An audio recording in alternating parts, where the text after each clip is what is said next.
आनंदी जीवनशैली ह्या मालिकेमध्ये आज थोडासा वेगळा विषय घेणार आहोत. तो खूप महत्वाचा पण आहे आणि ह्या पृथ्वीवर आपल्याला तो वारंवार दुःखी करत असतो. तो विषय म्हणजे आपला इगो किंवा अहंकार. साधारणपणे इगो म्हणजे काय, तर मी असं म्हणाल कुठेतरी मीच श्रेष्ठ, मीच योग्य, मीच बरोबर अशी भावना घेऊन जेव्हा आपण जगत असतो तो आपला इगो असतो मित्रांनो. थोडक्यात इगो म्हणजे काय मित्रांनो, तो इगो म्हणजे आपल्या मनातील अदृश्य परंतु एक प्रभावी शत्रू असं आपण त्याला म्हणू शकतो.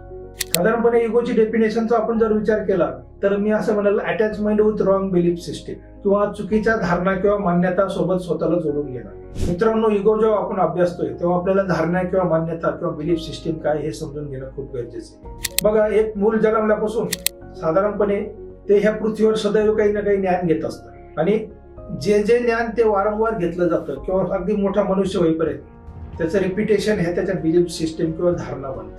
सर्वसाधारणपणे एक मूल वयाच्या 5 ते 6 वर्षापर्यंत त्याचा ब्रेन 80% जास्त डेव्हलप होत असतो आणि ह्या पिरियड मध्ये ते मूल ज्या कुटुंबात वाढते त्या कुटुंबाची सामाजिक परिस्थिती, त्या कुटुंबाची आर्थिक परिस्थिती, त्या कुटुंबाचा जात, त्या कुटुंबाचा धर्म, ते कुटुंबाचं जिओग्राफिकल लोकेशन, त्या मुलाच्या वाढीच्या वेळेस त्याच्या आई वडिलांची काय परिस्थिती होती, त्यांच्या मनामध्ये काय विचार चालू होते, आई वडील एकत्र राहत होते किंवा विभक्त राहत होते, या सर्व गोष्टी त्या मुलांच्या डेव्हलप म्हणजे मानसिक किंवा त्याच्या बिलीफ सिस्टीम बनण्यामध्ये खूप मोठा त्यांचा वाटा असतो. आणि असं म्हटलं जातं सॉफ्टवेअरच्या भाषेत की ते मूल साधारण वयाच्या 5 ते 6 वर्षापर्यंत आपल्या ब्रेन मध्ये 3 ते 4 लाख प्रोग्राम डाउनलोड करतं मित्रांनो. त्यामुळं ह्या ज्या बिलीफ सिस्टीम बनतात ह्यानुसारच मला असं वाटतं त्याचं संपूर्ण पुढचं आयुष्य तो जगत असतो.